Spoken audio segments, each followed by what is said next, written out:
Assalamualaikum warahmatullahi wabarakatuh. Selamat pagi anak-anak. Alhamdulillah pada pagi hari ini kita semua masih diberikan kesehatan oleh Allah, sehingga kita masih dapat merasakan nikmatnya belajar di masa muda seperti ini. Sekalipun kita masih dalam kondisi kegiatan belajar mengajar secara online atau daring di masa pandemi seperti ini, semoga kita semua diberikan kesehatan dan terhindar dari virus corona ini. Amin. Baik, materi kita pada pagi hari ini adalah hudud dan buwot. Hudud atau had dan buwot.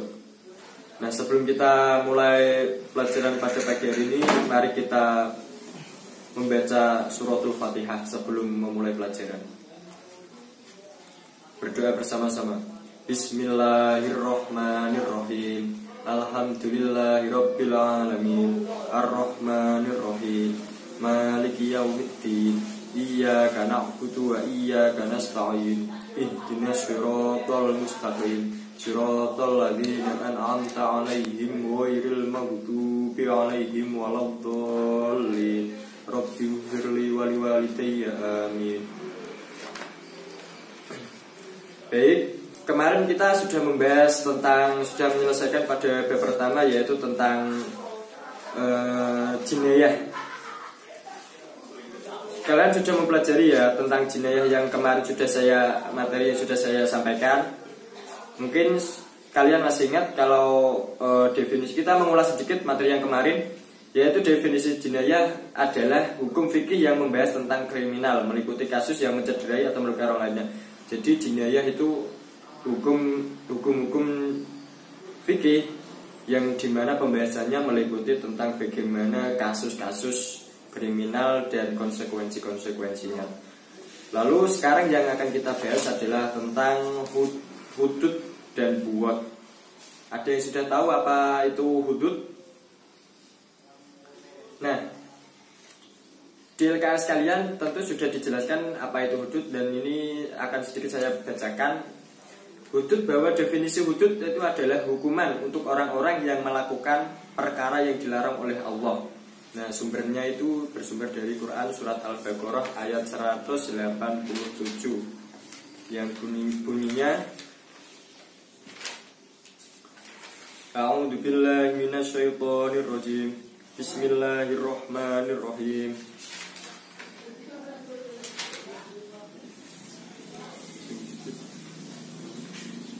Tilka hududullahi fala taqrabuha kadzalika yubayyinullahu ayatihi lin-nasi la'allahum yattaqun. Yang artinya, itulah larangan Allah, maka janganlah kamu mendekatinya. Demikianlah Allah menerangkan ayat-ayatnya kepada manusia supaya mereka bertakwa. Nah, jadi tentu hukum mengenai hudud ini sudah dijelaskan di dalam Al-Quran, bagaimana definisi hudud agar kita semua sebagai makhluk yang taat pada Allah untuk menjauhi larang-larangannya. Nah, lalu apa saja toh perbuatan-perbuatan yang dikenai hudud itu atau yang bisa dihad itu?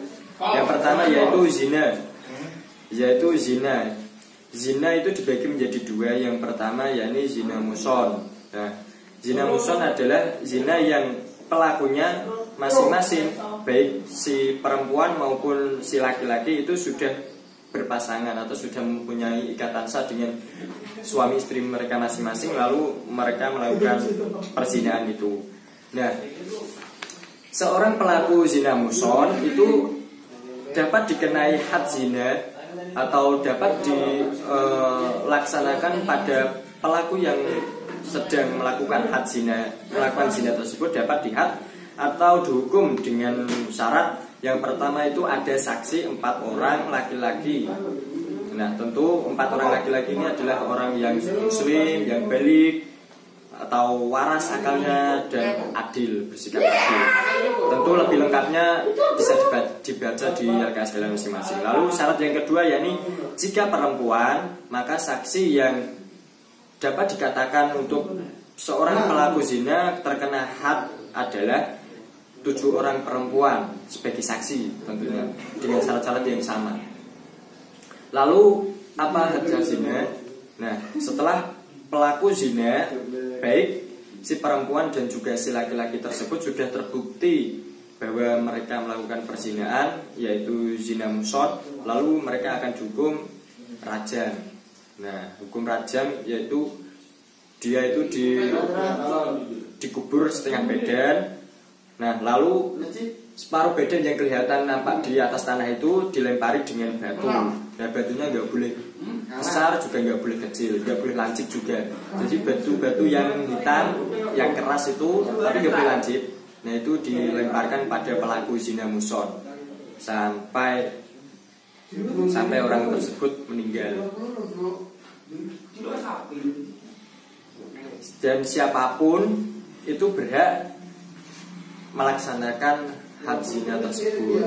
Jadi orang siapapun itu boleh ikut melempari si pelaku yang melakukan zina muhsan tadi.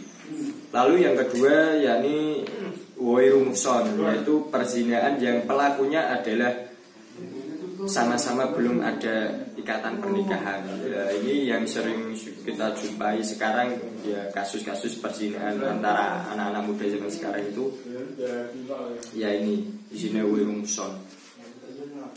Lalu syarat-syarat si pelaku zina ghairu muhsan itu bisa kena had. Itu ada juga sama seperti zina yang muhsan, yakni ada 4 orang laki-laki sebagai saksi, yakni yang menetapi syarat yaitu muslim, baligh atau waras dan berlaku adil. Lalu syarat yang kedua juga sama, jika perempuan maka harus 7 orang perempuan yang muslim, waras juga adil. Nah, untuk had untuk pelaku zina ghairu muhsan yakni dicambuk 100 kali. Jadi yang berhak mencambuk ini adalah al-bojo sebelum dia diutus oleh hakim. Nah, dia itu dicambuk 100 kali. Dicambuknya nggak boleh sembarangan, harus di bagian belakang tubuh ini.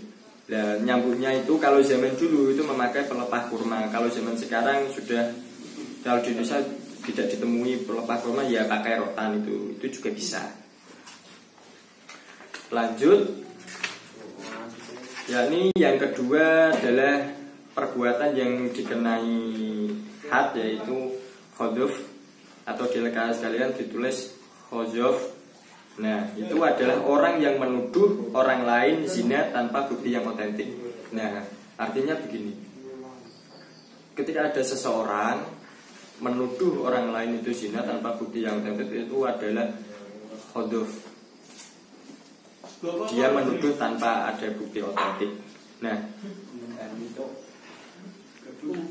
syarat khadhf itu berakal, sehat atau waras, dan bukan orang tuanya. Jadi khadhf itu si penuduh orang yang zina itu juga harus waras, balik, dan bukan orang tua. Kalau masih anak kecil belum balik, nah itu tidak bisa dikatakan sebagai khadhf.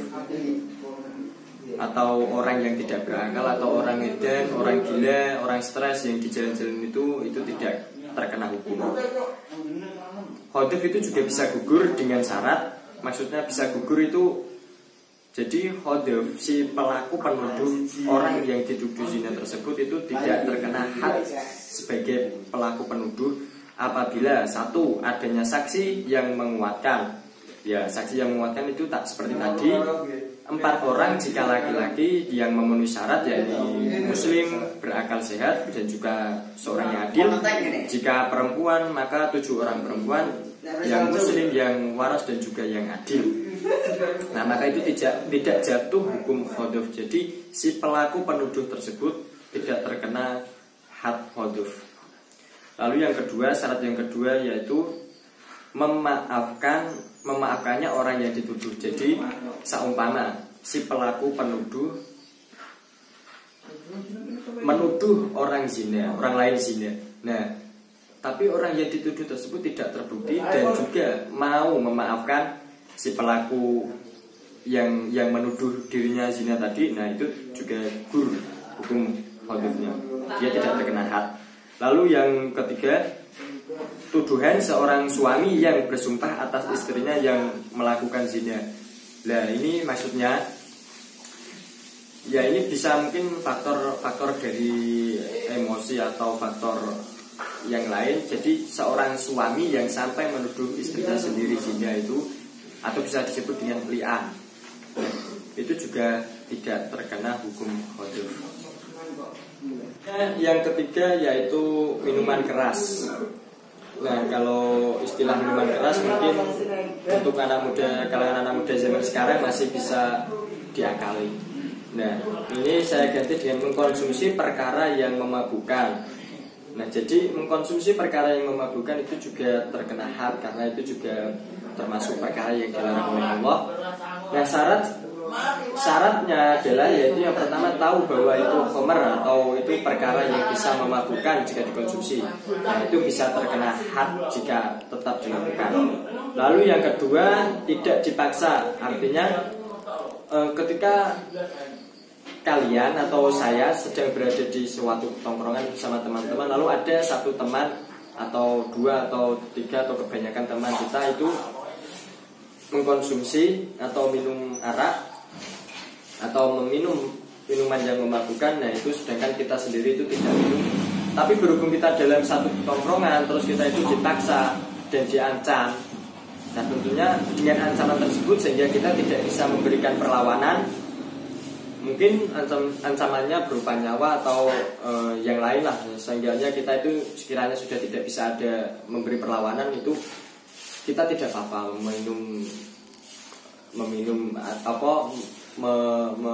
menerima ajakan dari teman kita itu tidak apa-apa. Tapi ya tidak usah banyak-banyak, sudah secukupnya sekiranya teman-teman satu tongkrongan kita itu sudah merasa kita ikut menghormati. Lalu yang ketiga ini tidak dalam kondisi darurat. Nah artinya tetap di sini semua larangan Allah itu apapun dalam kondisi darurat itu boleh diterapkan, asalkan tidak melebihi batas kewajaran. Artinya begini, kalau di sini kan dalam hal meminum minuman keras. Nah, seperti kasus gini, seumpama kita sedang berada di pegunungan wilayah kita, tempat tinggal kita, atau kita sedang jalan-jalan di daerah pegunungan yang suhunya sangat dingin sehingga tubuh kita tidak bisa menahan dingin tersebut, dan kira-kira kita kalau tidak menemukan kehangatan kita akan meninggal atau apalah resikonya yang sangat gawat. Nah itu jikalau satu-satunya yang ada di situ yang bisa menghangatkan adalah meminum arak, karena katanya yang pernah minum-minum itu bisa menghangatkan tubuh, nah itu tidak apa-apa. Tapi ya juga tetap memakai kadar sewajarnya, tidak boleh menghabiskan 1 botol, 2 botol atau bahkan 1 dus, tidak boleh. Lalu orang yang melanggar meminum minuman keras atau mengkonsumsi perkara yang memabukkan itu juga kena had, yakni cambuk 40 kali. Jadi orang yang terkena, yang sedang melanggar atau melakukan meminum minuman keras itu kena cambuk 40 kali ya, dicambuk. Jadi dia itu memakai, kalau dulu memakai pelepah kurma, kalau sekarang ya rotan itu juga sudah bisa. Lalu setelah dicambuk 40 kali, jika masih hari-hari berikutnya atau bulan-bulan berikutnya masih mengulangi perbuatannya lagi, maka dicambuk 40 kali lagi, atau boleh ditambahkan oleh hakim hukuman-hukuman yang lain agar si pelaku tersebut mendapatkan efek jera. Lalu selanjutnya yang keempat, yakni mencuri. Nah mencuri ya sudah tahu ya definisi mencuri, mengambil barang orang lain tanpa diketahui atau tanpa izin. Nah mencuri ini tidak sembarang mencuri yang bisa dihad. Tentu ada nisab atau kadar mencuri yang bisa dikenai had, ya ini 1/4 dinar, atau sekarang jika di Indonesia dirupiahkan kurang lebih 627.500 rupiah.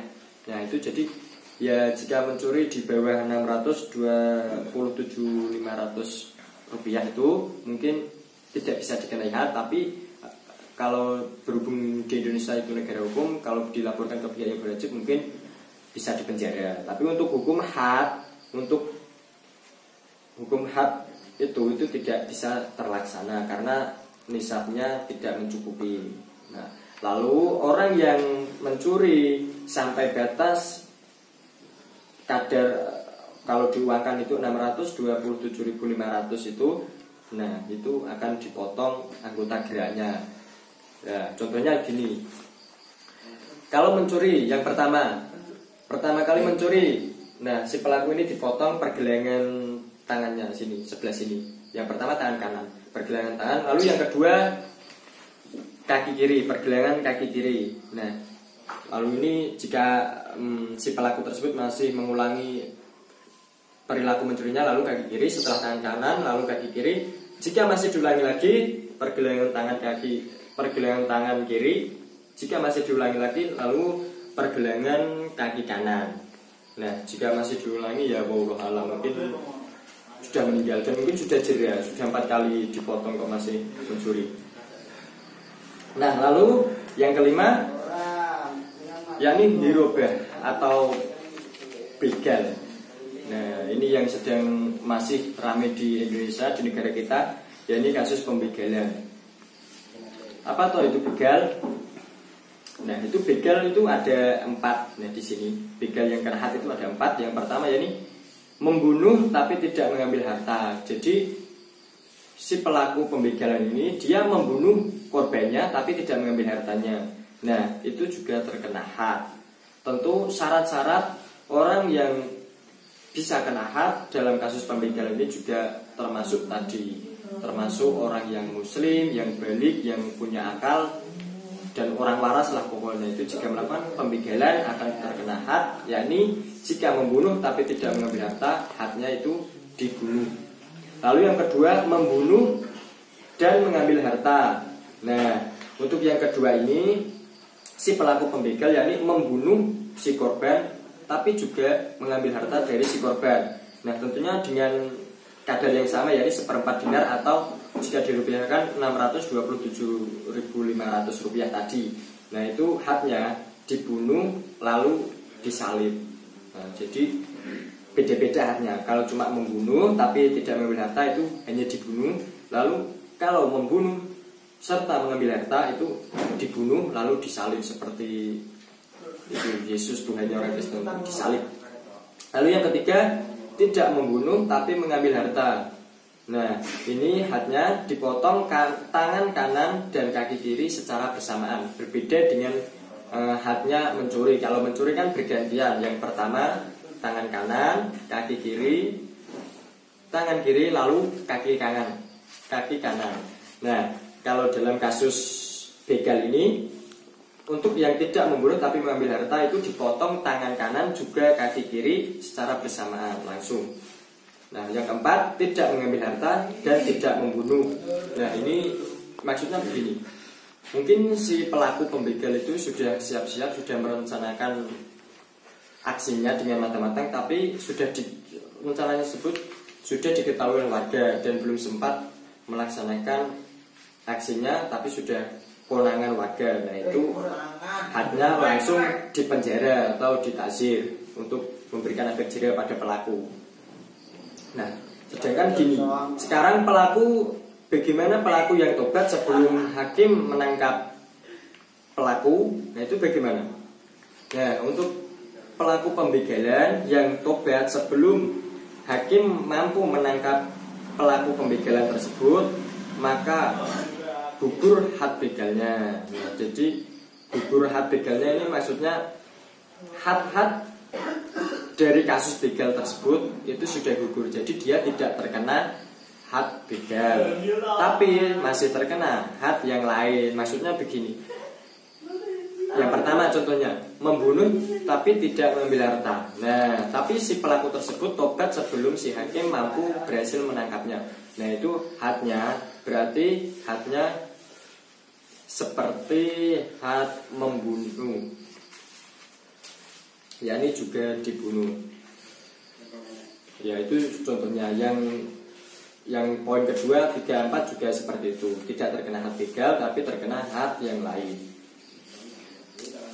Lalu sekarang begini, bagaimana ketika yang dibegal, orang yang dibegal atau sebagai korban itu membela diri atas si pelaku pembegalan. Maksudnya gini, seumpama kita di jalan dibegal orang tapi kita memberikan perlawanan sehingga kita sebagai korban dan si pelaku tersebut malah mati di tangan kita, itu bagaimana?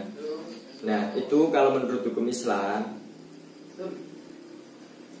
itu tidak dikenai hukum. Jadi si korban tersebut tidak dikenai hukum apa-apa karena dia membela dirinya sendiri. Tapi buktinya di negara kita, di Indonesia, berhubung negara kita negara hukum, untuk kasus seperti ini mungkin si korban tersebut akan menjadi tersangka dan lalu dipenjara.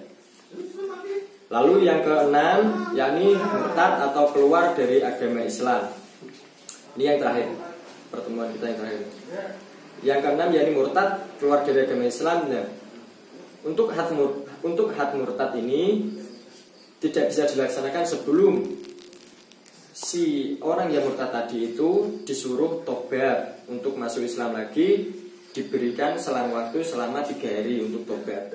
Nah, kalau si pelaku tadi mau bertobat, maka tidak ada had atau dia tidak dikenai hukum.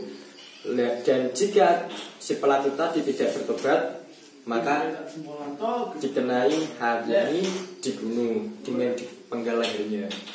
Nah, mungkin cukup sekian materi yang bisa saya sampaikan pada pagi hari ini. Untuk lebih jelasnya kalian bisa membaca artikel yang telah saya share di grup WhatsApp kalian masing-masing dan juga di LKS kalian, mungkin lebih lengkap lagi. Dan saya akhiri pertemuan pada pagi hari ini. Sekian dan terima kasih. Wassalamualaikum warahmatullahi wabarakatuh.